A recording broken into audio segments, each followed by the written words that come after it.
No, I haven't. Yeah, nice to meet you, Jeff Holmes.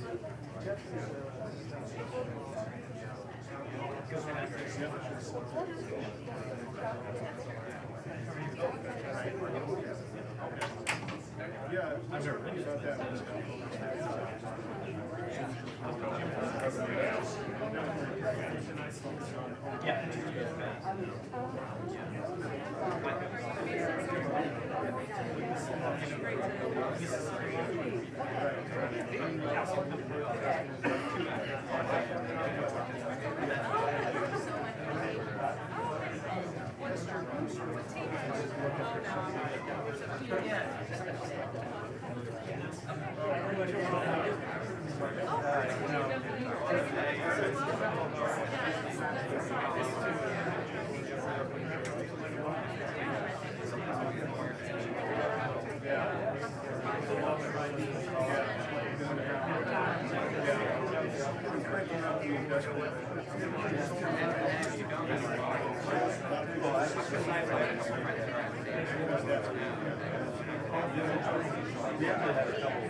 Just mirror.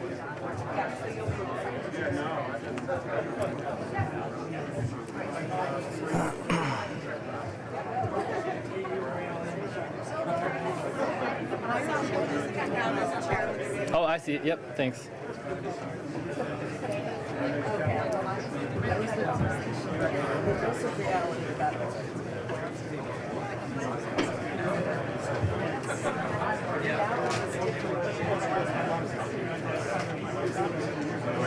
You guys here, I guess?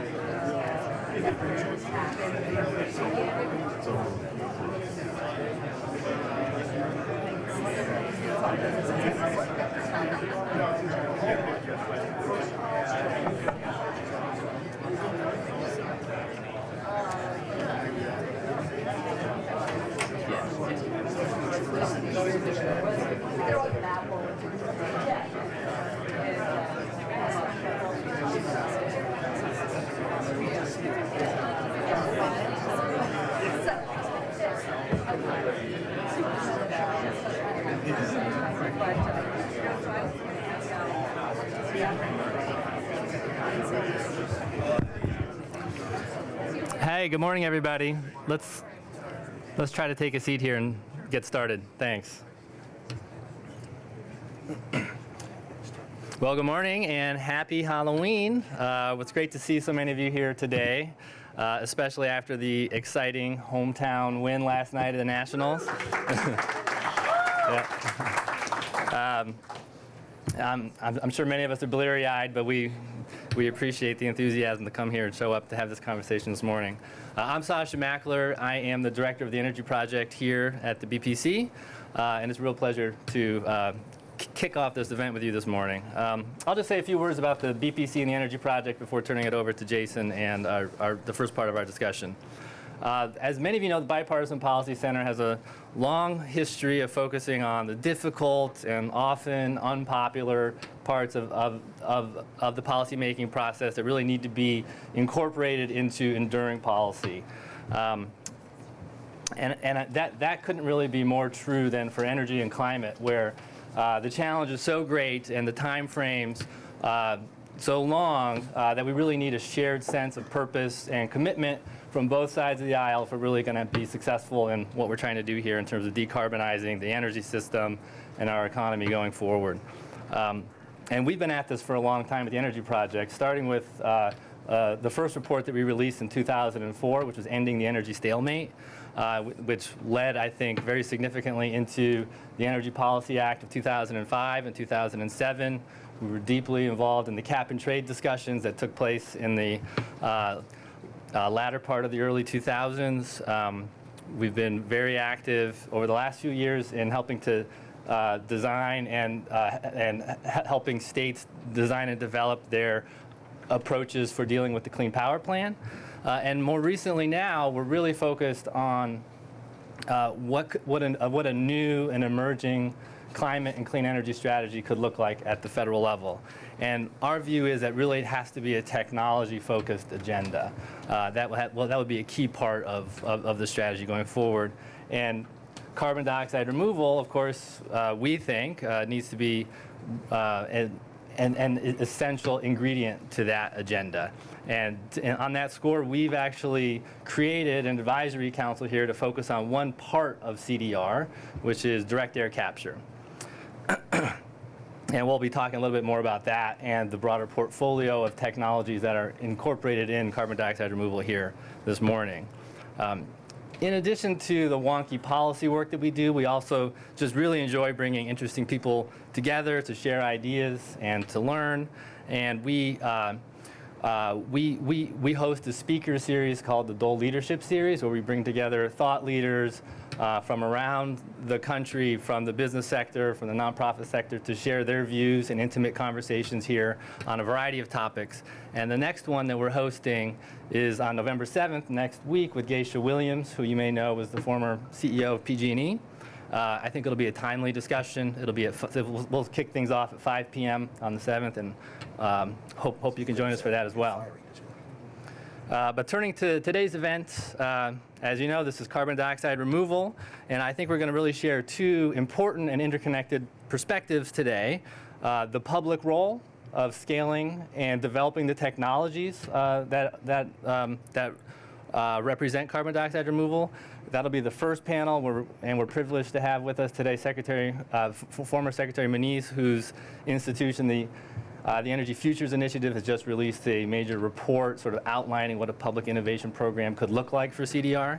And then our second panel, which will be moderated by Chris Hessler, who represents the Institute of Clean Air Companies, and we will also have a few of our advisory council members that focus on DAC on that panel. We'll really focus on the commercial role and the potential to scale these technologies going forward. It's an important topic, and we're really looking forward to digging in. And I'll turn things over to our president here at the BPC, Jason Grimay, to kick things off. Well, good morning, everyone. Thank you, Sasha.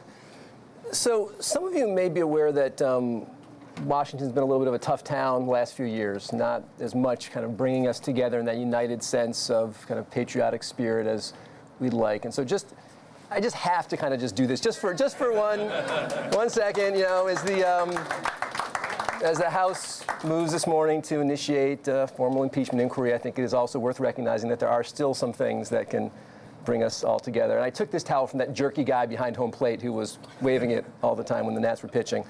So delighted to be here this morning. Terrific to be here with Dr. Ernest Moniz, who will forevermore be called Ernie for the next hour and a half. As I think you all know, Ernie was the 13th Secretary of the Department of Energy from 2013 to 2017. Before that, he spent a mere 3 decades in various roles at MIT, where he put the words "future of" in front of every energy sector and turned that into a important industry. And the word initiative behind everything. He is now, to that point, running the Energy Future Initiative, which conducts detailed analysis on key pressing issues that are both important nationally and internationally, with a focus on innovation and decarbonization.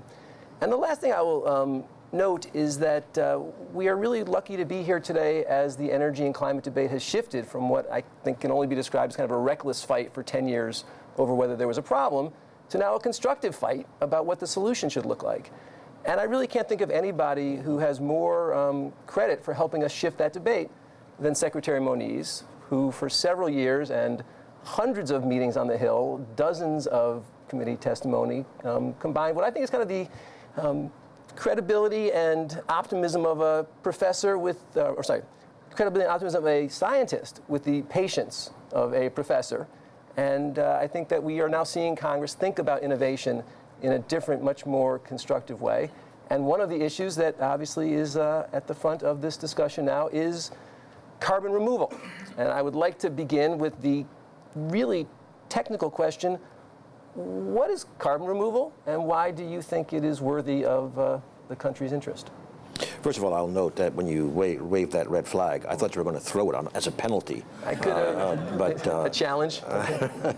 And also, I note you did forget to mention scars in that history of how we've come to the much improved situation, as you noted.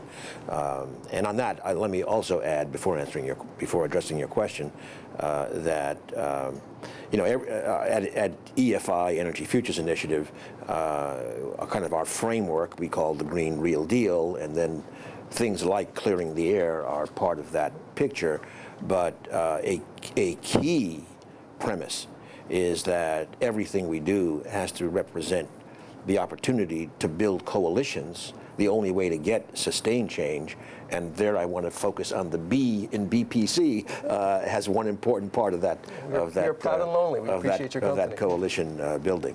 So in terms of what is carbon removal, let me start by first going back a step and saying that even in the nearly 4 years since Paris, and where Paris, I do believe, is a milestone in the sense of getting essentially every country in the world to have some form of commitment to the low-carbon future. What we've seen is that the science has continued to push us in the direction of more and more stringent targets. So 4 years ago in Paris, if you talk about mid-century, the discussion was pretty much around like 80% reductions. And now, of course, we are seeing more and more the term net zero as the goal for mid-century. I think the word net, first of all, net zero is very different from zero, very important distinction. And those words, net zero, almost by definition say we are going to need at scale negative carbon technologies in the usual sense of mitigating direct emissions. And that's where we come with carbon dioxide removal. Basically, literally, how do we get carbon out of dilute sources, called, for example, the air. Actually, also, the oceans come in. It does raise a different set of issues that we might come back to. But let's focus principally, for the moment at least, on removal of atmospheric CO2. That's clearly what we're talking about. I'll add just one other thing, which we might want to come back and discuss, that with success in this carbon dioxide removal approach, and I do want to emphasize, as was said, that direct air capture is one, hopefully important, but only one element of a much, much broader set of activities in the portfolio that we recommend. I just want to point out, of course, that success in getting to net zero doesn't mean we have to stop there, and getting to net negative would be in the longer term. I mean, as we go well into this century, would be very important. And there's an interesting perspective on that we emphasize that if you go there, you are in some sense contradicting what many think that we can't address the past. Actually, it is addressing the past if we go there. So we just think this is a central agenda for the more stringent objectives that we need to meet, and we will be, and I'm sure we'll be talking more about advocating that in fact the federal government and ultimately in private-public partnerships really put this agenda on the front burner. I've noticed that the ambition of the R in CDR has moved from reduction to removal to now reversal in some people's minds. Right. So keep an eye on that, that consonant. Yeah. So, you know, the entry point to this discussion does have kind of a philosophical position, and I was reading your full study, but I'll refer to the first sentence, which is, net zero carbon dioxide emissions is not credibly achievable by mid-century without major contributions from negative carbon technologies. Very clear sentence. We still find, though, people kind of accusing this idea as being kind of a head fake. You know, if you look at what's happening in the Democratic presidential debate, there's certainly an inclination to be taking ideas off the table that don't fit kind of a philosophical imagination of clean energy, more inclined towards renewables and energy efficiency. You know, are you finding that kind of headwind as we have this conversation? Sure, because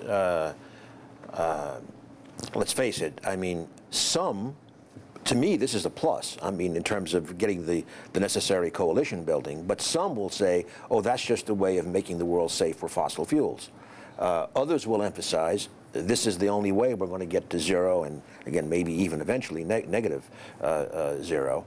So we are seeing that in spades, shall we say? But again, I view that discussion almost as a plus, because it does indicate the ground has been prepared for a very, very broad political coalition. And frankly, in our discussions on the Hill, for example, including very, very recently, this, and in our report, I think is helping a lot. This is getting real attention, and I believe we. As usual, often the pace is not the one we want, but I believe we are going to see next year already commitments being made much more strongly in this direction by the Congress, and I suspect with strong support from at least most of the energy industry. Yeah, really share your clean and traditional. We have also been really amazed at the speed with which this idea, which was almost not thought of as a serious concept even 18 months ago, has now become seen as one of the kind of core reduction strategies, along with advanced nuclear and CCS, battery storage. What is it about the kind of carbon removal idea that you think has kind of captured the imagination on the Hill? Is it just that it's new? Do you have the same sense that there's an open door when you talk about this? Absolutely. We are seeing that, and I think we're going to be seeing a lot more of that, even in the rest of this year, if the Senate's and the House's calendars have any room, given other things that are being discussed. Most members have a lot of free time. It was pointed out yesterday by a senior member of the Congress that there may be a period of a lot of time where sitting around waiting for what becomes a completely filled schedule. But let's take advantage of that window. That's what we're trying to do. But okay, go ahead. Well, I want to lean in on the report, but before we kind of get into the kind of recommendations, you talked about the fact that there are a couple of different aspects of CDR, the kind of biological, technological. You all talked about kind of an enhanced biological. Can you just create the framework a little bit about those different lanes? And okay, let me say a bit more about your previous question, and then come back to that, in the sense that there are many different perspectives. One of them, pure and simple, is what you already mentioned. There is very, very broad support for the innovation agenda, and that is bipartisan, and take advantage of that. But secondly, among the many who are bought into the idea that we need to dramatically raise the bar on our targets, again, let's call it net zero, I think it's understood that if you're going to get there, or even close to there, by looking at the traditional mitigation approaches, and we need them, we're in no way minimizing that.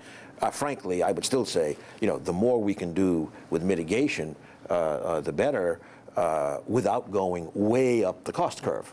And that's where, now coming from the other direction, we need to see as much cost reduction in scalable carbon dioxide removal technologies, so that balance can be struck to get us to low carbon as fast as we can.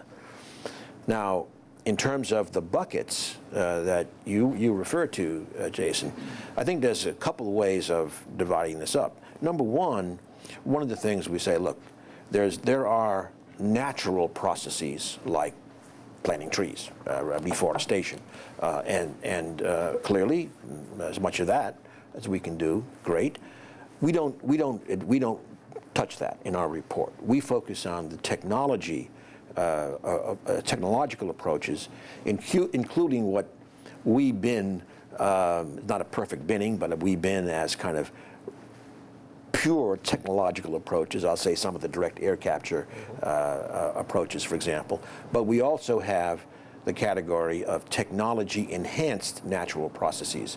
And one example of that would be, for example, the new cultivars that are being researched for, let's say, very, very deep root systems that can fix and retain much more CO2. In mentioning that example, it's also interesting, I think, that this agenda, this broad agenda, which includes, terrestrial and technological and geological and ocean approaches, I think what's very interesting is this agenda will also be attracting what you might call new players, and players that are across, let's say, the basic research spectrum. So going back to that cultivar example, I mean, one of the very interesting research programs in that is being carried out by the Salk Institute. People don't think of the Salk Institute as a clean energy place, but they really have a major effort. So I think a lot of that's going to happen, including in the universities, where I think we'll be able to attract people from the life sciences, from other areas in a much stronger way. So one of the ways you suggest we attract those folks is with a $10.7 billion initiative. Over 10 years. Over 10 years. Yeah. Which is, a lot of money, but not a lot of money compared to many things that we are investing in or not investing in these days. Just talk about, you talk about kind of a whole of government approach, recognize there's multiple agencies. Just share with us a little bit of kind of how you arrived at that trajectory. Yeah, so the team, and I might say Joe Heiser, sitting there in the back, one of our principals, was kind of the lead of the project at EFI. It was really a kind of a bottom-up look at what ended up to be 27 portfolio elements, and looking, of course, we had as a reference starting point the National Academy study that was done, and I would say that in the end where we come out is not, it's not jarringly different from the resource recommendations of the Academy, but there are some significant differences, and so built up this portfolio. The portfolio, you mentioned 10.7 billion, so an average of $1 billion a year, but it really is, starting out at say 300 million or so, and then building up to 1.4 billion later down the road, partly because we have a couple of billion in there for the federal share of demonstration projects, which it's an RD&D portfolio. Now, in the context of, as you said, let's say a senior member of Congress says, "Wow, $10 billion kind of gets my attention in terms of being hard to get," but on the other hand, we point out look at other cross-cutting initiatives. Look at the nanotechnology initiative, averaging $1.5 billion a year. Look at the global change initiative, averaging a few billion a year. Look at the IT initiative, averaging $5 billion a year, et cetera. That for something of this centrality and importance, we're not going to minimize $1 billion a year, but frankly, as you know very well, because you've been kind of in the middle of it for a decade, going back to the Energy Innovation Council, we all recognize that we need doubling, tripling of the clean energy innovation budget. A reference point is today, at least in the context of mission innovation, which we can discuss, we have a baseline of about $6 billion a year. So we're talking about adding, let's call the order of $10 billion. So we think 10% of that would be very, very well invested in this negative carbon approach. And say a little bit about, but also, by the way, and of course, the fact that we have 10 agencies involved does not also, and 6 appropriations bills does not make it easier from the process point of view. In other words, the program is not well matched to the silos in Congress. You talk about a kind of an overarching committee, what do you call it, for kind of large-scale carbon management, and would you create a new institutional structure to kind of mediate all those different institutions, or would you go through the existing channels? We feel that to get a fast start, at least we have to start with pretty much existing channels. So what we recommend is that the National Science and Technology Council under OSTP would provide an umbrella, and we saw when we did the quadrennial energy review, which was again a multi-agency effort, having the White House provide its convening power is pretty important to get like 10 different cabinet agencies and independent agencies to the table. However, the last thing you want, bluntly, is the White House micromanaging an initiative. And certainly when John Holdren was science advisor, we had that balance, that we had the convening power. But in that case, the Department of Energy was the clear executive agent, if you like, to actually move forward the analysis and et cetera. In this case, while it's many agencies and many appropriations bills, the reality is, and frankly, there's a little bit of this strategy shaping up under the radar right now in Congress, that, in the end, we have something like 60% of the proposed budget in the Department of Energy. We have another major chunk in the Department of Agriculture for the biological and terrestrial issues. In fact, 3 out of the 4 major buckets, the exception being the ocean bucket, we have DOE as one of the 2 co-chairs of those buckets, together with USDA for the terrestrial activities. So you could imagine, you start building it up in the usual way in Congress, right? Now you're down to 2 appropriations bills, a good chance of coordination. You start building it up, and in my view, if you get the big chunks in there, what you will see is the many, many other agencies and appropriations bills, it'll start appearing. Swimming towards the boat. It'll start, yeah, exactly. They'll all be heading to that because they want to be part of it. Department of Interior, let's say, on the geological work would be an example.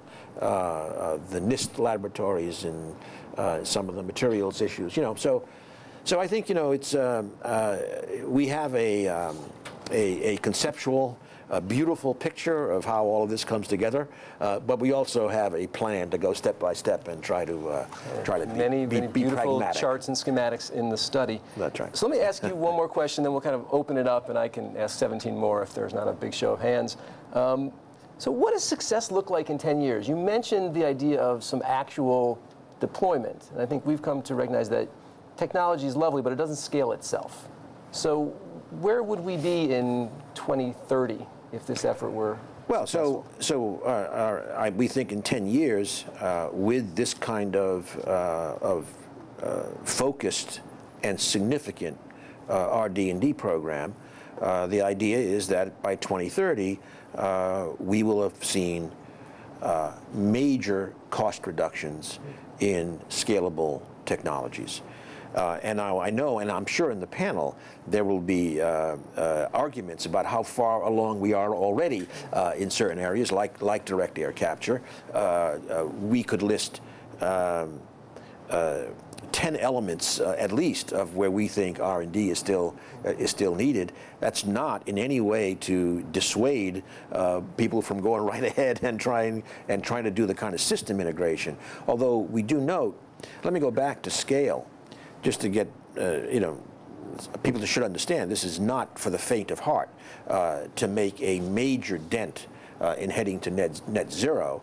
That if you imagine getting, let's say, 4 gigatons a year of CO2 from the portfolio of CDR, well, that's the order of, say, 10% of global emissions.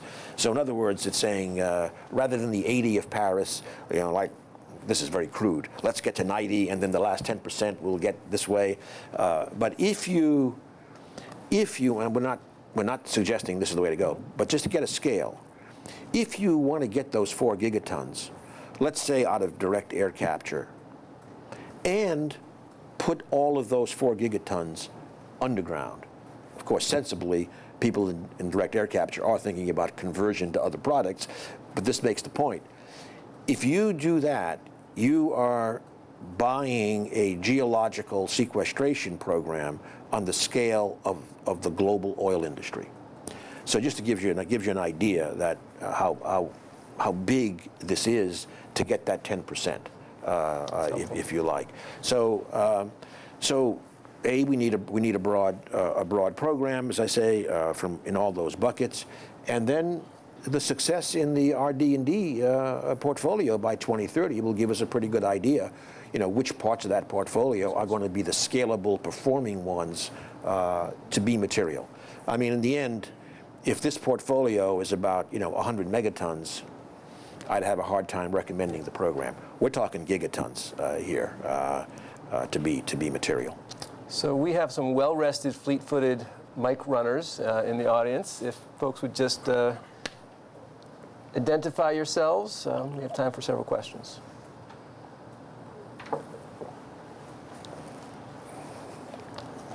We've done 150 events. We have never not had questions this year. Yes, Matt, please introduce yourself. Hi. Thank you. A stealth fleet runner. Yes. You need technology. You need public support. Matt Wald with Nuclear Energy Institute. It's been a while. You also need some policy. We don't have a way to sequester carbon underground. We don't have the legal framework to do it. How do you get that? That's very interesting question, very, very important. Let me just answer in one particular way. Yucca, I thought was the answer, but go ahead. Well, not volcanic tuff, but basalt is actually can be a big part of the mineralization solution. But to go to Matt's question, let me go back to the kilogram scale report we did just before this kilogram scale report, which was looking at a deep dive on California reaching its climate goals. And let me focus on the legislative goal of a 40% economy-wide reduction in emissions by 2030.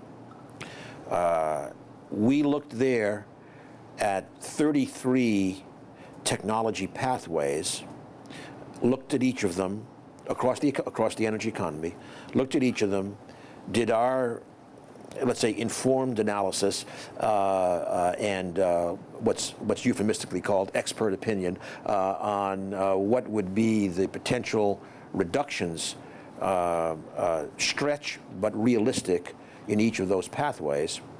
And what we found was that reaching that goal could be done, It would, since we are still in the glow of Washington Nationals, to use baseball lingo, you do need a slugging percentage around 3,000. But you know, in principle, like they did yesterday, hit a bunch of home runs, and you know, and your slugging percentage looks pretty good. But now to your question, it's what we found, and we were surprised by it, is putting together the CCS agenda for a number, not just a number of NGCC plants that we thought could run at high capacity factors, plus industrial plants with carbon capture. You could actually achieve close to 20% of the goal from CCS. But now comes the problem, a little bit of a problem. As you say, we don't, and California does not have the kind of structure. So we are going to be working on the issue of what is the pathway, including regulatory and legislative pathway, to enable them to get this going. In parallel, of course, we are all waiting with bated breath for the IRS rulings on 45Q tax credits rules, so that bringing those together, it's not incredible that in 11 years one could see a non-trivial CCS. But you're absolutely right. It's not, it's probably in this case less technology than it is the regulatory and legal structures that we need. Another question? And also, I might add, of course, things like carbon emissions pricing, of course, would be another kind of important incentive there. Right now, the 45Q tax credits are a substitute in a certain sense. But I mention that also because here now in the technological sense, as you know, today a lot of some would question the use of the word sequestration, but let me say sequestration is in the enhanced oil recovery context. But today, the incentives are there to maximize the oil output and minimize the carbon input. But if you change that around, we can flip that around and make it economic to do the opposite, minimize the oil output for the carbon input. So there's a lot of stuff that we can do there. So a couple questions in back. Hi, Michael Leifman of Tenley Consulting and Nats fan. Nice. Thanks, BBC. The Red Sox would have beaten them. No comment. Thanks, BBC, I say that because we only have 2 minutes Sasha, left for and I can putting get this out of here. together. That's right. Dr. Muniz, you mentioned 27 RD&D portfolio elements. Can you talk about which of those, if any, have sort of commonalities in the research, such that there's tech spillover, or commonalities in deployment, so that the same sorts of policies affect another? Well, I think I would kind of first repeat that there are these buckets, if you like, for example, terrestrial solutions that bring in a lot of life science, agricultural science, et cetera. Geological solutions, so there's the whole, we just kind of talked about the sequestration business and all of the disciplines that would come in there. We have the technological, a lot of it is materials research. I'll give an example, actually, since my MIT connection was mentioned. And again, I've learned never to predict which technology today is the one that's going to really scale and change the game. But for example, just coming out of MIT in the last week was a new approach to carbon capture, which can be used in either concentrated or dilute sources using voltage swings. So quite different from today's approaches. And you know, as with many of these things, it looks great today, but the question is that going to scale? And you can see that brings in other kinds of disciplines. If I think in terms of the university, the analog of those 10 federal agencies is that in the universities, just about every department, every discipline has got something to contribute. And I mean by that, not just engineering and science, but new business model innovation, policy innovation, urban design innovation, all of which has to fit in with the various, no, I'm going beyond CDR now, but both mitigation and CDR technologies. We have time for a final question in back, and then we'll let you also just kind of make your closing statement. Hi, my name is Seaton. Thank you both for the report and this event. When talking about appropriations, I was wondering if a program like ARPA-E appropriately gives funds for this type of exploration, or if you think that something more specific to carbon removal would be more effective. Thank you. It's all the above. I mean, so first of all, okay, if I go back to Department of Energy, which I know a little bit better than USDA, for example, but let's say there, the Office of Science would have major role here. Basic energy sciences in all the materials research, biological and environmental sciences, the terrestrial, possibly actually, it's an interesting question is what role DOE might play in the oceans part as well. But so you have, but the main point here is the Office of Science would be huge. Especially in the early stages of the agenda, but then when you come to ARPA-E and really trying to get companies out there started and going, let's get ARPA-E to $1 billion, which has been at least the goal from the start. They have had programs in this area. They had one, for example, on the deep-rooted plants, which is ongoing now, for example. But I do think with an increase in ARPA-E to its originally targeted role, I would hope that these various CDR technologies would be very important. But then you also go to the applied energy programs. In fossil energy, for example, has been playing an important role in CCS. I think that the aperture has to be widened to include dilute sources and not just their traditional focus on power plants, for example. So this is really, I mean, this agenda in every dimension just kind of says, like all hands on deck, you have a role to play in the CDR portfolio elements. Well, Mr. Secretary Ernie, there is real power in an informed vision. And I think both to you and Joe and Melanie and your whole team, I think the kind of work that you have set forth here really, we have already seen giving kind of momentum to the conversation on Capitol Hill. So appreciate the work, appreciate you joining us here today. And well, let me just add, Jason, that first of all, we want to keep working together. And again, the B in BPC is very important. The P in BPC is very important. And the center. The center, well, you know, okay, you get a nice room, you know, but really important. And I just go back to what I said at the beginning, and something that you personally also have been working on for a long time is, boy, we just got to keep forging this coalition that's going to come together. I think this is an area where we got a really good shot at getting a very, very strong coalition put together, and let's do it together. Thank you, sir. Appreciate it. Cheers. All right, you can gradually escape if you want. So I am now going to help us with the transition to the next panel and ask Chris Hessler to come on up. I will share with you that Chris is a dear and old friend, and so I can do this bio mostly from memory, but I'll get some of the details right. In 2003, Chris founded AJW, which is an energy and environmental consulting firm that has offices here in DC and Sacramento.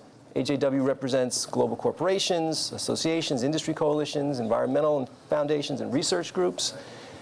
Importantly for today's purposes, AJW also manages the Institute of Clean Air Companies, which is a 60-year-old national trade association that represents the manufacturers of stationary source emission control and measurement monitoring equipment.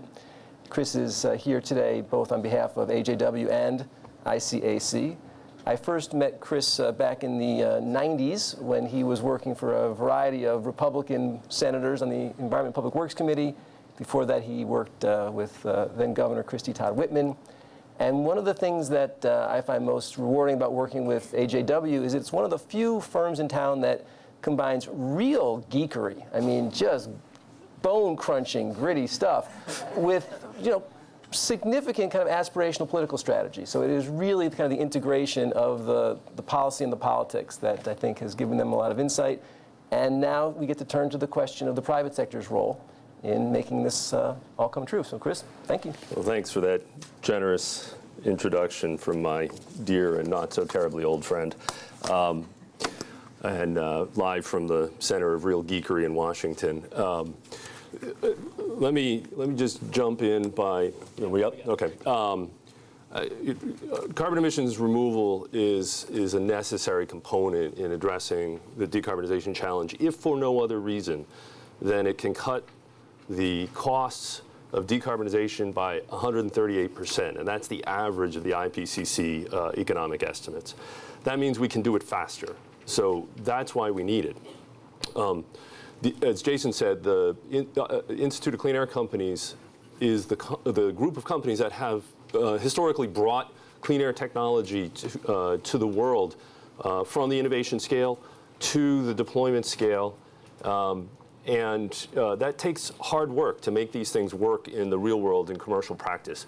So for AJW, we're honored to be a part of the effort of that industry starting to look again in the space. And I mean again because government policy has not historically invited investment in this space. In fact, it's done the opposite. The Clean Power Plan, by rejecting carbon removal as a strategy, as a component strategy for decarbonization, stranded tens of millions of dollars of investments that were going on in ICAC companies at that time by sending the signal that we don't want that technology. That's changing. 45Q is a part of that. Low carbon fuel standard in California is a part of that, so that's great. But we're talking about an unprecedented challenge in the diversity of technologies and the stages of development. We can't go out and mandate. We're not ready to say, put catalytic converters on cars. We're not at that stage. So we need government to be as innovative in thinking about how to promote this field of technology as they expect the private sector to be in bringing forward those innovations. So with that, it's a privilege for us to be included in this BPC event. I want to thank Jason and Sasha for putting this together. I want to thank Haley Armstrong and Carl Leedy for being the principal authors of this great report. It's online as of today, so please go and take a look at it. Let me invite the panel up. So we've got a great panel. This report fundamentally is about shedding light on the diversity of technology opportunity and addressing the hard challenge of getting that stuff out into the field. And I think we've got a great panel to help talk about that and shed some light. Kathy Tway is the director of, come on up guys, the director of catalytic research at Johnson Matthey, one of the oldest companies in this space of trying to contribute technology to cleaning the air. Steve Oldham on the far end is leading one of the premier companies in the direct air capture space, and he's dedicated to the notion that we need to add cleanup to our basket of tools. We can't do this just with fuel switching. So Carbon Engineering is at the forefront of that effort. Jen Wilcox is the Manning Chair at Worcester Polytech, and she is one of the most articulate people. You can find her TED Talk online in addressing the challenge and the reason for thinking about this space, about carbon emissions removal. And finally, Richard Jackson is the president of Oxy Clean Fuel Ventures. And they are a real welcome entrant into this space, and evidence of what the secretary was saying about bringing a broader coalition to bear. So we've got Oxy Petroleum in this space now, and that's fantastic. These folks are all really passionate about this space. Kathy and I were talking before the panel, and it's the work that she did on the NAS study that said to her, well, we're out of strategic options if we don't start bringing this stuff online. And so that's what's informing her work. So Kathy, why don't you start? Thank you. First, I want to take a step back and just kind of highlight the obvious, and that's that the U.S. uses a lot of energy.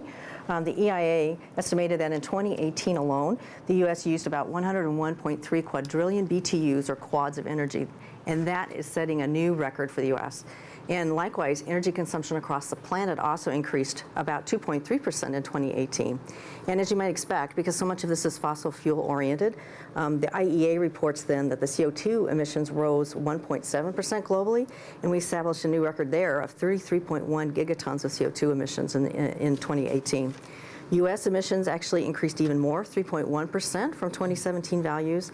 And unfortunately, to me, the 2018 emission increase actually reversed the trend that we've been seeing over the last 3 years where the emissions had actually declined year over year. So I think all this says that we need to do better. We need to do more.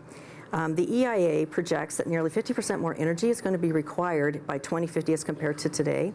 And I think even more concerning, a recent paper in Nature estimates that the greenhouse gas emissions from current and planned sources are already going to be enough to increase global temperatures 1.5 degrees C relative to pre-industrial temperatures by as early as 2033 if we don't do anything else. So that says to me, we have to do something here. Unfortunately, while the benefits of greenhouse gas reduction are global and long-term, the challenge here is that the costs are local and short-term. And it is this combination that is really creating such a difficulty in us to be able to move forward here. Global commitments combined with robust policy are essential to foster the markets required to deliver the long-needed low-carbon technologies. The good news is, I think we can move forward from here, and so that's one of the reasons I'm very happy to be here today. The challenges to tackle climate change issues are significant, yet the opportunities are also quite significant. And many of the technologies that Johnson Matthey, or JM, the company that I work for, has been developing together with our partners will be part of that solution, I believe. And I think that JM's expertise is already supporting moves toward making greener economies, and I'd like to highlight a few of those today.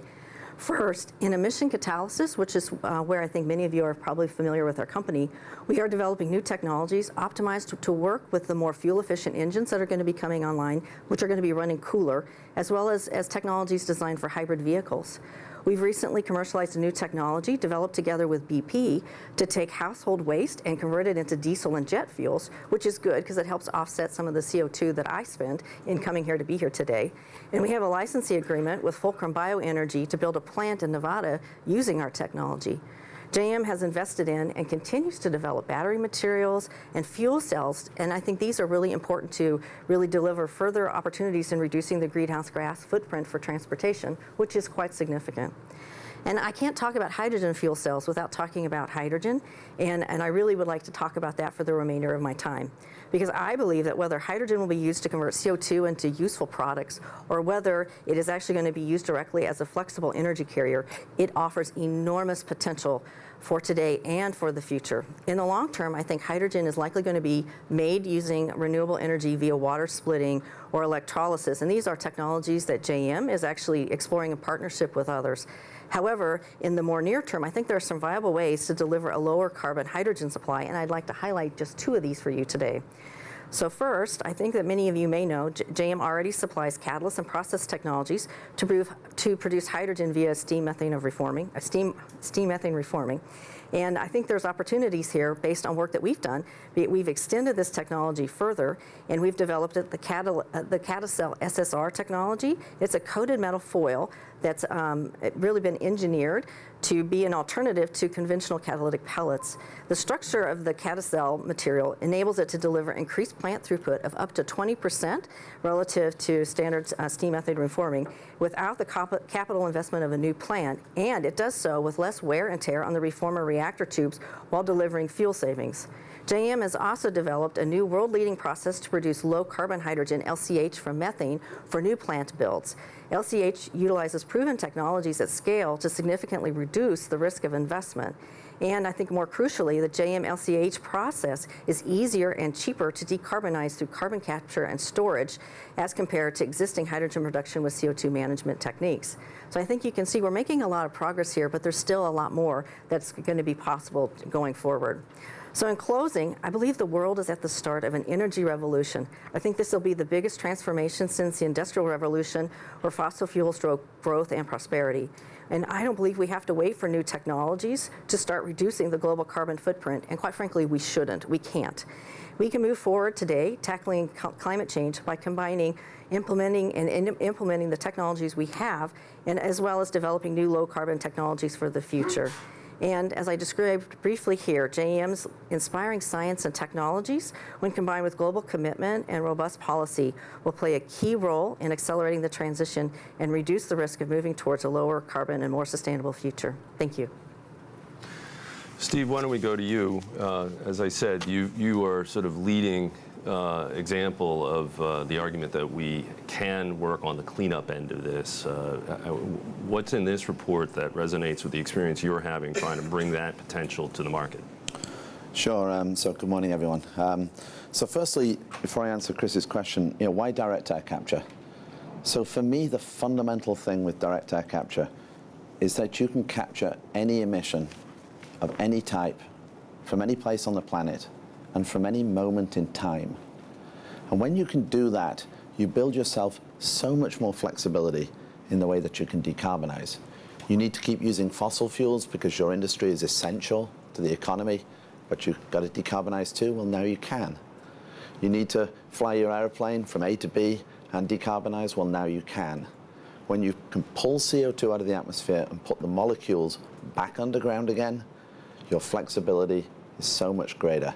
It will be so hard for us to decarbonize billions of different emitters in multiple different countries all around the world, and then deal with yesterday's emissions and the day before that and the day before that. Direct air capture allows you to do that. Gives you so much more flexibility to accelerate. So, you hear often, and we heard when Secretary Moniz was talking, the need to do R&D in this area, the need to develop the technologies. Well, there's good news here. We started our R&D at Carbon Engineering 10 years ago. So the smart people who preceded me at our company decided that this was a key technology area that needed to be driven. And so we have developed this technology to capture CO2 from the air over 10 years. In the process of doing it, we've already lowered the expected cost of this technology. 18 months ago, people talked about this technology as being $1,000 per ton. We're now building a 1 megaton plant in Texas with our friends from Occidental, and the cost point is way, way, way lower than that. And that's the first plant. The subsequent plants will be lower and lower still. So this technology exists today. That doesn't mean we shouldn't do R&D. We absolutely should do R&D. I get asked all the time, what keeps you up at night? And first of all, hopefully I don't look that bad, but what keeps me up at night is the fact that this essential technology employs less than 200 people in the world today. And it's essential we bring more smart minds and more smart technology to the table so that we can innovate and have better solutions. Our solution is great. I always use the example of the Apollo program. We didn't wait to go to the moon until people invented supercomputers to make it easier. We went with the technology that existed. The technology exists today. The need is here and now. So let's go. Let's get on with this. With respect to the report that Chris is describing and released today, it makes a couple of very good points. The one that really resonates with me is the independence of the policy measures from the technology. It's really important that we allow the innovative climate that this nation and other nations has developed over many years to come up with the best ideas. So policies like 45Q, which is a tax credit, like the low carbon fuel standard in California, they don't choose technologies. So solutions like ours and companies like ours are able to bring our technologies to the table as a result. But there are various policies that do choose technologies, and they hurt us. They get in the way of us going to market today. So for example, fundamentally, what we need to do as a society is move CO2 molecules out of the atmosphere. That's fundamentally what we need to do. So if a technology such as solar and wind, which does that, and it's a fantastic technology, let's bring as much of it as we can, if that removes CO2 molecules out of the air, it should receive government incentives. If direct air capture removes CO2 molecules from the air, it should get the same policy incentives, but it doesn't, because we've named things like solar and wind as technologies that we want to address, but we haven't named direct air capture. So focus on the need, not the technology. And that's something that the report talks about a lot, and the policy mistakes have been made in the past where people try to choose winners. Let the market, let the innovators, let the brilliant minds choose the winners. Set the policy direction. I think that's the important thing. Yeah, I think that's, I'll get you 30 seconds back, Chris. Well, thanks, Steve. Jen, when we first talked, you told me you started out as a skeptic about the role of carbon removal, but your work with the national academies and your work on your own has changed that. And so could you share with us your perspective on where this fits into the portfolio of solutions and what are the challenges to getting it out there? Sure. So it's true, a little over a decade ago, I started off as kind of a skeptic associated with direct air capture. My background is in chemical engineering, fundamentally grounded in the laws of thermodynamics, and I just felt, why on earth would we spend all of this energy concentrating CO2 from 400 parts per million up to 99% purity when we should just be focusing on concentrated sources like coal-fired power plants, for instance, which are 300 times more concentrated than the CO2 in air. And so I started kind of with that perspective a little over a decade ago as a co-author of a report that was published from the American Physical Society. And we have been working on this ever since, kind of from an economic perspective of trying to understand what the true costs of doing this might be. And just as I think all of you are aware, probably about a year and a half ago, several reports have surfaced that are associated with climate, one being the National Academy of Sciences, another IPCC report, that are pretty much all concluding that we cannot meet our climate goals without having negative emissions technologies. And that in order to meet climate goals, carbon dioxide removal will be essential. And now, with that in mind, to me, I've kind of turned around a little bit and just trying to figure out, okay, we don't have an option anymore. Just as was stated earlier, we need all hands on deck. We need every tool in the kit that we have. The option of leaving carbon in the ground and the option of planting more trees, it's just that's not enough. And so thinking about ways to bring down the costs of direct air capture so that we can do this on a scale that we need to. Today, there's about 14 plants globally, mostly owned by Climeworks, that remove less than 5 kilotons of CO2 from the atmosphere each year. That number's really small. Just as Steve said, it's technically feasible to do direct air capture today and to deploy it.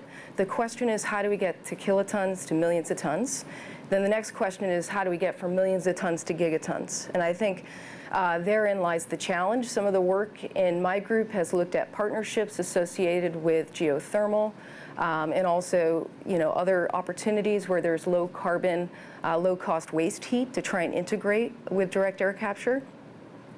When we look at all of those opportunities, they're wonderful in terms of deploying first-of-a-kind plants, but they add up to millions of tons of CO2 collectively. And so there's still 3 orders of magnitude that we're missing in terms of scaling up. And so some of the work that we're looking into is the utilization aspect. In my circle of, or my community, oftentimes utilization is seen like, it's not a distraction, right? It's a question, is utilization a distraction? I don't think it is. I think that we should not see things like carbon dioxide removal and negative emissions technologies. There's a distinction between those two that I'll also talk about briefly. It's not an either or. I see utilization as a continuum to the path of ultimately becoming negative one day in terms of carbon dioxide removal. Direct air capture is carbon dioxide removal, but in itself, it is not a negative emissions technology. It has to be coupled to something that puts the carbon back under the ground permanently on the scale of 1,000 years to impact climate. And so the options for doing that include geologic storage, mineralization of CO2, the transition or the transformation of CO2 to maybe a carbonate, like a synthetic aggregate that could be used for the construction industry. So there are options of utilization that lead to permanent sequestration. Enhanced oil recovery is one of them. And this is probably going to get talked about next in much more detail. But the first EOR project was done in the Permian Basin in the U.S. in 1972. We know how to do this today. I think what we need to be careful about, especially with the incentives, is that thinking that that's the end of the line. It's absolutely technically feasible for EOR to be carbon neutral and maybe even carbon negative if the CO2 is coming from the atmosphere. And there are some other ifs and caveats with that. One of the things that I'm going to end on and mention is something called stacked storage. It's not what's being done today with EOR, but in a lot of EOR sites, right there are also opportunities to do dedicated CO2 storage. And so if you look at those EOR opportunities, imagine in the early days that there's policy incentives put in place for CO2 EOR utilization, but then maybe in a decade, those same operators that are doing sole geologic storage with the EOR transition to only doing CO2 storage.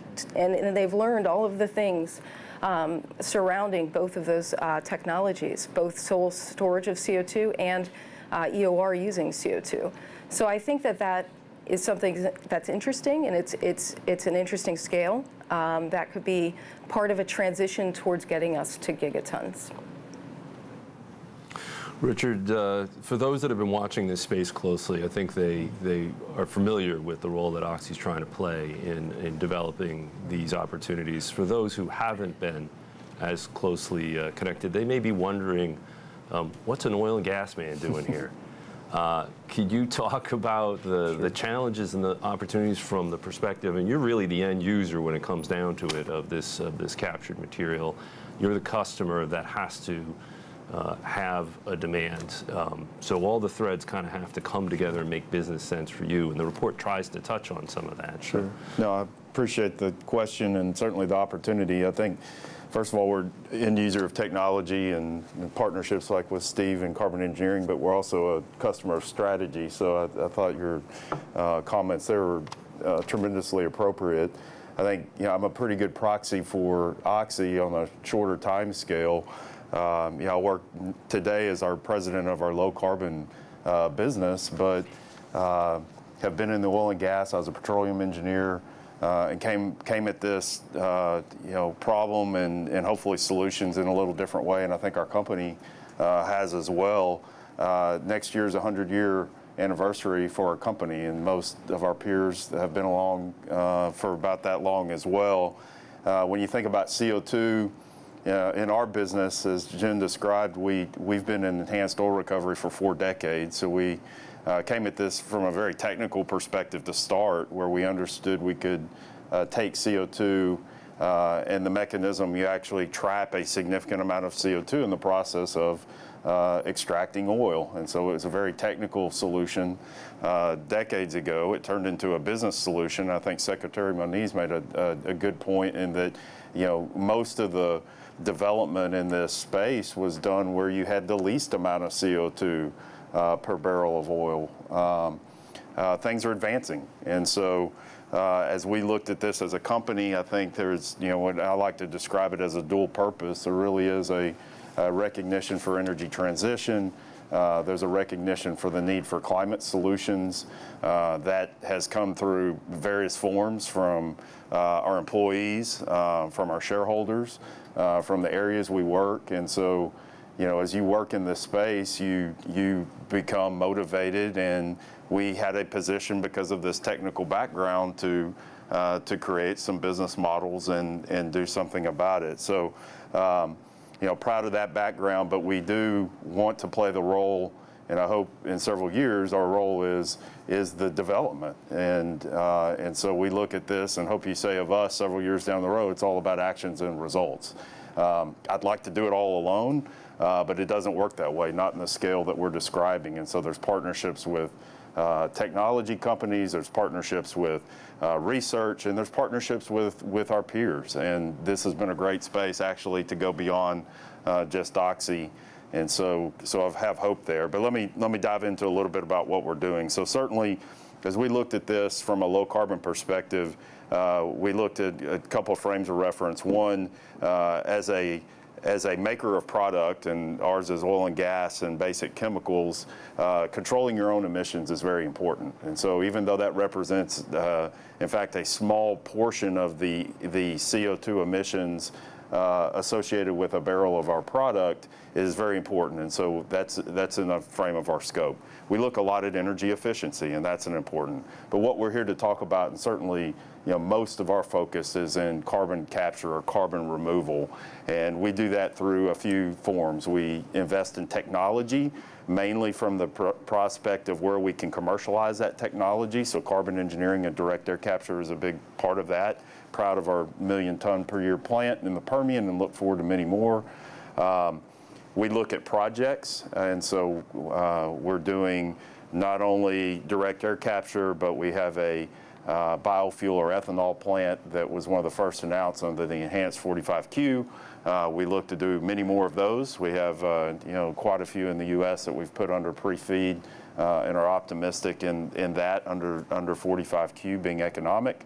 And then along the way, we found ourselves in a need for technical services, so where we can partner with others to do this. So, speaking to a couple points from the report that certainly I think we've touched on and mean a lot to me, technology neutral, being open in terms of policy for technology, I think is important. But I think, I want to turn it a little different or add an element to it, and I'd say it's critical for technology synergy. So introduce a concept we call Clean Campus. So we're finding areas, and I'm going to bridge this a little beyond just carbon removal into economic development. We have projects where direct air capture and renewables are really critical to making it economic, and that's how the financial incentives come together. We invested in a technology for gas power generation. You may have gas in an area we operate in, Texas and New Mexico, where we need to do something with the gas, and we can capture that carbon while creating zero emission power and couple that with renewables. And so the other piece of that, we want to attract, and the space I get really excited about is the utilization space.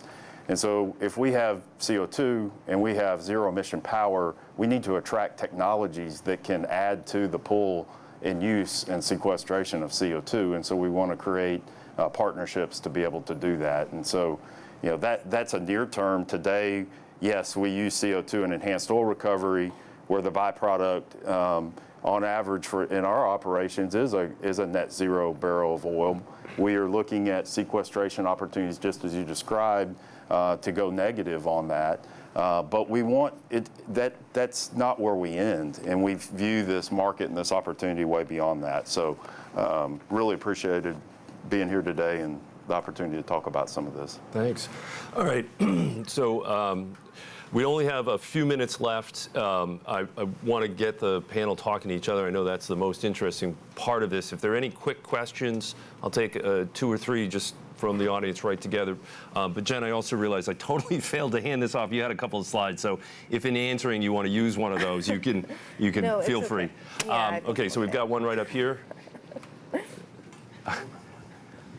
Hi, I'm Scott Litzelman. I'm a program director at RPE. And Jen, you mentioned sort of how your thinking has changed over time, and I think the types of cost estimates have changed. It might have been $500 or $1,000 per ton, 10 years ago maybe, and now Professor Key's paper is 100 to 300. It seems like the more optimistic DAC cost estimates are sort of the really optimistic ones are sort of getting within range of sort of what people are talking about for more conventional power plants and point sources. And I guess I'm just trying to understand this disconnect. Is it a matter of like, well, this could be powered by free renewable energy, or just trying to understand basically, this very large delta in how people talk about what DAC might cost and how that might scale. So let's put a pin in that. I think we have 3 people who can speak directly to that up here. Is there another question that we want to just add to the mix quickly before, because we're not going to have a lot of time here. So. Oh, we have more time than I thought. We have 17 minutes. I thought we had 7 minutes. Sorry to be rushing it. All right, great. Well, then go ahead. Yeah, that's a great question. There's a lot of confusion around DAC costs and what the levers are to drive them. So, yeah. Do you want me to just start? Thanks for that question. Absolutely, there's a broad range of costs that are in the literature. I wouldn't phrase it as, wow, the costs of DAC have come down in a decade. It's not that the technologies have necessarily advanced. I think that we need to be careful about distinguishing what's been demonstrated on a scale and what hasn't. So to me, it's the public number that I trust is what Climeworks puts out there, because they have 14 demonstrated commercial scale plants today. That's $600 a ton. They also publicly state that they have a vision over the next 5 to 10 years of getting that number down to $200 a ton. We've done paper studies in my group. Part of that, I was a co-author of the National Academy of Sciences that was released in January 2019. We get down into less than $150 a ton, but not less than 100. So it's not too far off of the numbers that you're talking about. But those are nth of a kind plants. Those aren't plants that you would go out and necessarily build today. And I think it's very difficult to say what that number looks like until the plant's built and it's running, and you're actually taking CO2 out of the air actively. There are uncertainties. Did you need air filtration? Did you need extra tubing? Did you need, I mean, until the thing's built and running, it's hard for me to be able to really say, yeah, that's the number. And so, but then to just say also, it's technically feasible to do this today. You know, companies are doing it. Carbon Engineering is doing it in Texas. Global Thermostat is close to being commercial. Climeworks is doing it. Now that there's not just utilization opportunities, but there's also the low carbon fuel standard of California, there's the 45Q, all of these things are helping this to move forward. Steve, you and Richard are working on these numbers every day and the variables involved. Why don't you both just speak to this? Yeah, so, you know, the first thing I'll say is our estimates they're not estimates, they're real numbers, and they're full numbers. So when we talk about the cost of a plant, it's the full cost. It's CapEx, it's finance cost, it's contingencies, it's energy cost, it's operations cost, it's maintenance cost. It's absolutely everything, no tricks, everything thrown in. Why are we confident of our costs? Because the technology that we use, it's been the vision of our company from day one to do this at large scale. So every piece of equipment that we use is readily used at scale in another industry today. So I don't have to invent any new widgets. I don't have to create a supply chain that doesn't exist. I don't have to worry about whether this equipment works in the field for a long time. It already does in other industries. And then secondly, we've been operating our plant since 2015. We know exactly what the efficiency of our process is. We've tested that. We know how much CO2 we capture from the atmosphere. We know what drip rate we need to put our liquid chemical through. We've tested all of that to the nth degree. When we build a large plant, it's a modular design. We are scaling it out. So, you know, I understand Jen's point, and she's quite correct. You know, I've spent my career building satellites. I know all about fixed price and make sure it works. You know, our plants don't go 20,000 kilometers into the air. They stay on the ground. That makes it easier for us to get them working. So quite correctly, until the plant is fully built, then, you know, we'll probably do a report and tell everybody exactly what it costs. But I'm raising financing right now on a variety of different sources with a highly detailed cost estimate based on suppliers who've been doing this for many, many years. And we are way, way, way less than $600 a ton and all the previous literature. That's 3 ways, in case anybody wants to. Great. I'll build on that a little bit. So there are really 2 aspects, I think, that, to Steve's point, help bring cost of capital down, is the way we look at it as well. And really, there's commercial pull. So one of the things I didn't mention in my intro, we currently sequester 20 million tons a day with the capability of going 2 to 3 times that in the near term. So the million-ton per year plan is great. But we have a commercial pull for more today with the ability to go far beyond that. And as we go to other business models with negative, we can go even further. The other thing I think that's missed, and maybe another point I thought the report made a good point on, is how do you create policy to create financial investment? And I think 45Q is a great example of that with the enhancement that was done last year. Certainty is important. We're in the middle of marketing projects with financial partners, and so understanding, you know, 45Q, yes, it enhanced the incentive, which was important, but probably more important, it gave a certainty of timeline at 12 years, and it removed a previously held cap so that an investor could come in.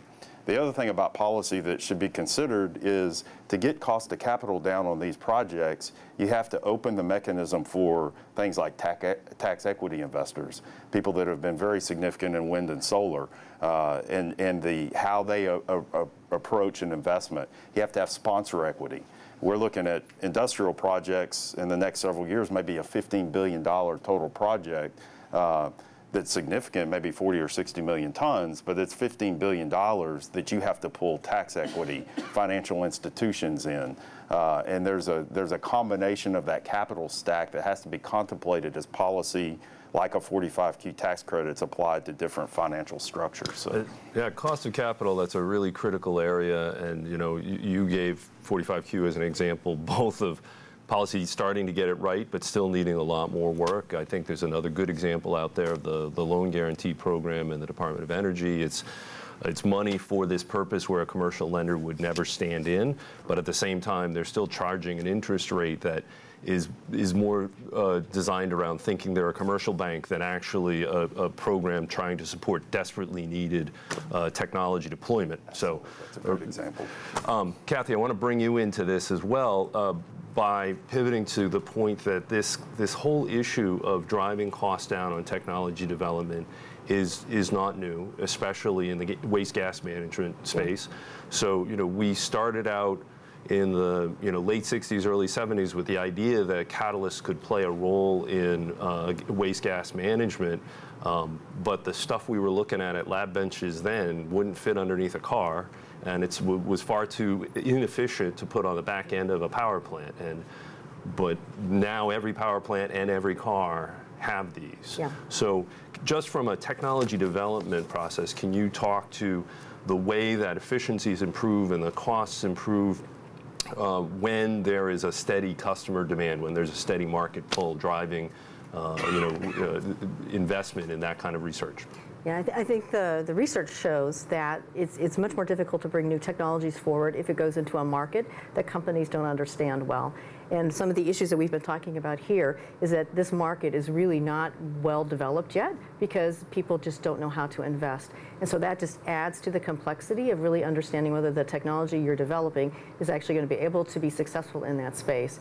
And so anything that we can do in order to really lower that barrier and make it a much clearer and more straightforward path to commercialization, I think is going to be quite helpful. You have to know that you have demand for it, and you have to know that your product is actually going to be suited for that technology space. And part of that is policy and legal issues that really force and help to put the boundary conditions on to better define the market so that you can reduce the risk that you have. And you have internal customers at JM who are interested in seeing what could be done, where catalysts can play a role in the capture space and where they can play a role in the utilization space. Yes. What would strengthen their ability to direct resources into that work? I think it's really making this a much more predictable area. When we have consistent policy and that is long-term so that people can actually plan around that to ensure that they're going to be able to get the investment returns that they're expecting, I think that makes people much more comfortable about going forward with this. So let me test again for questions. I've got loads more. We've got one right here.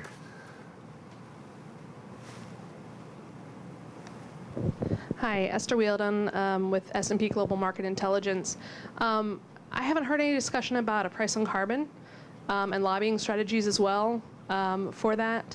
Can you talk about that as well as an estimate of what kind of price on carbon, what number you think you would need? I've heard 50 thrown around for hydrogen pricing to make that economic, but just, yeah.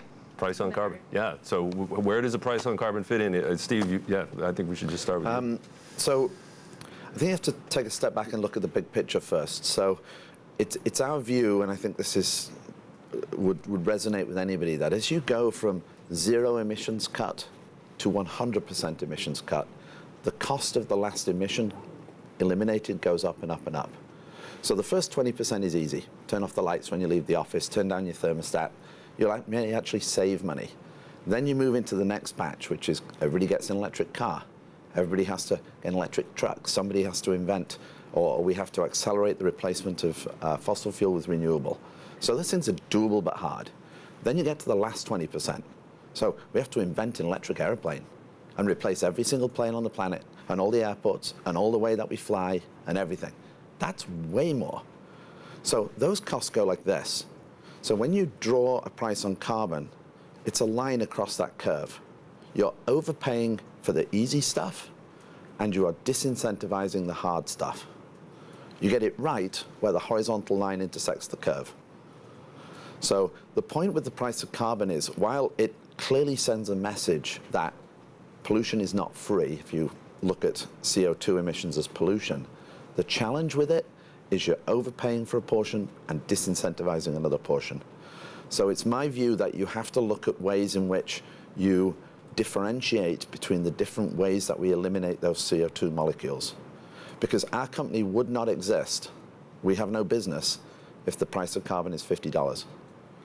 Why? Because CO2 in the atmosphere, 400 parts per million.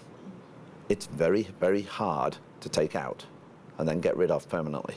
So you set a $50 price, I go off and play golf, which maybe isn't a bad answer. But you know, that's the challenge with a single carbon price. So while I like the message it sends into the market, you have to be careful that you don't disincentivize dealing with the really hard stuff. Otherwise, you head down the curve and everybody thinks we're progressing well, and then you stop because you did not enable the technologies that deal with the hard stuff.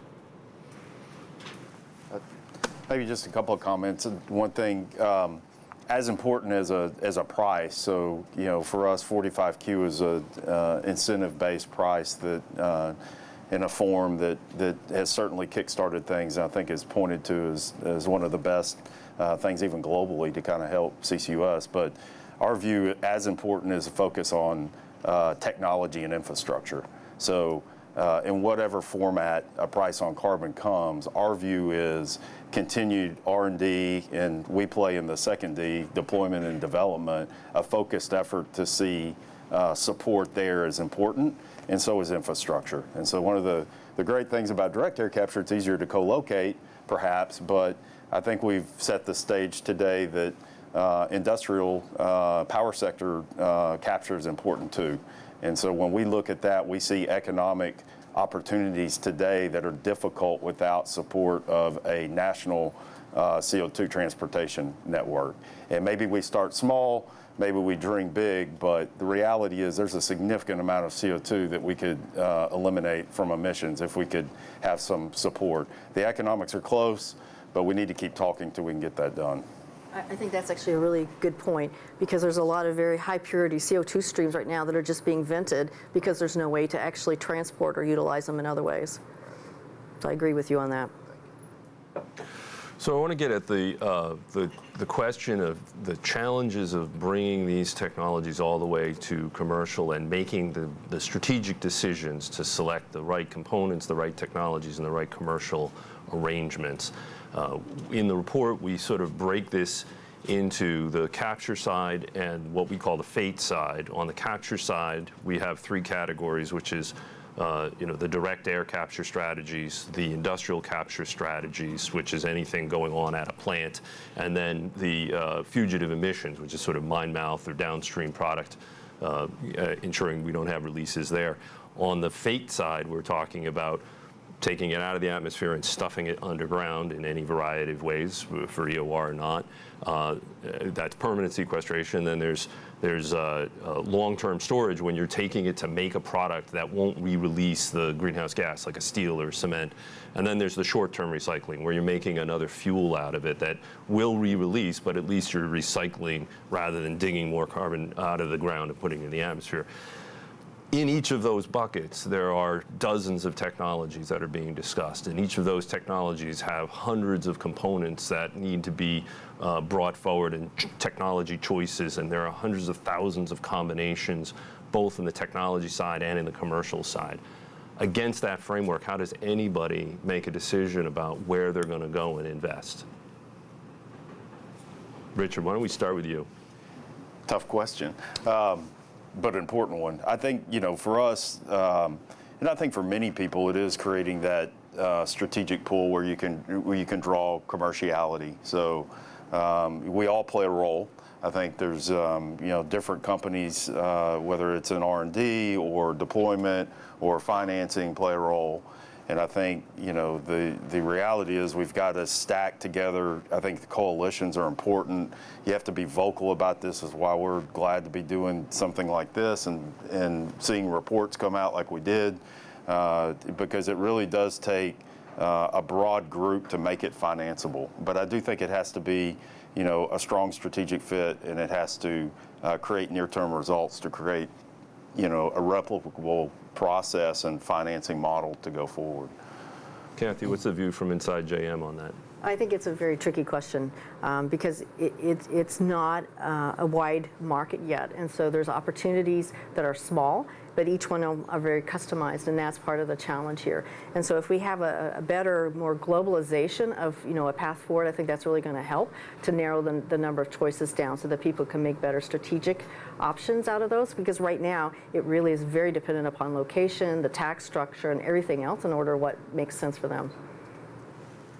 Jen?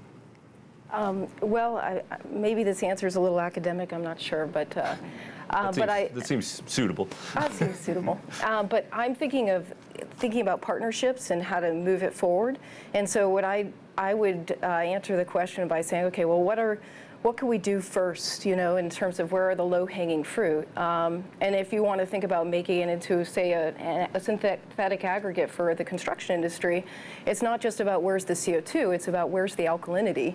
You're either going to move CO2 or you're going to mine alkalinity, move alkalinity. Those things have to react and come together, and where's that product going to then be moved? And so I think it's important to think about, well, where are mines located where that can supply that alkalinity, co-locating that kind of opportunity where the CO2 is. I mean, that's one set of solutions, is looking at synthetic aggregates, which is, it can scale on the order of gigatons. The construction industry is huge, And then the other piece that's pretty big is going back to geologic storage, which would permanently take care of the CO2, which is ultimately what we want, the end game. And so in that case, I would say, okay, there's infrastructure in the Permian Basin for CO2 transport in the Gulf Coast. There's a lot of high purity CO2 that's released from ethanol in the Midwest, but there's no transportation to get it from point A to point B. So it's a matter of kind of looking at, where's the low-hanging fruit in terms of high CO2 concentrations, but where are those sequestration sites so we can permanently remove it, where there's actual transportation infrastructure in place like pipelines. It intuitively makes sense we should do it there first. Where there's bioethanol plants with high purity CO2 that's vented into the atmosphere, maybe we should build a pipeline there next. So to me, it's just a matter of kind of going down these opportunities and finding doing our best to create the partnerships to move them forward. So Steve, you've already made a lot of these choices. You've got many more in the future. We're out of time, so 30 seconds. Well, I was just going to kind of draw it back a level. You heard Secretary Moniz talk about the scale of what needs to be done and an industry that is going to be the size of the oil and gas industry. We have Occidental, we have great companies like Chevron and BHP and others that are in this space and have been around for 100 years. This is going to be a colossal industry, and the general public is demanding its existence and that we get on with it. So in that scenario, I don't know who the financial analysts and the investors are in the audience here. I hope there's some of them. This is a sector you guys need to take a real look at. And if money flows into the sector, the brilliant minds will figure it out. That's the history of how we went to the moon, how we bought computing and the internet and all these great things. The brilliant minds figure it out when the money comes into the sector. So, great. Thanks very much. Great panel. Appreciate all the great comments. And again, thanks to BPC for hosting us.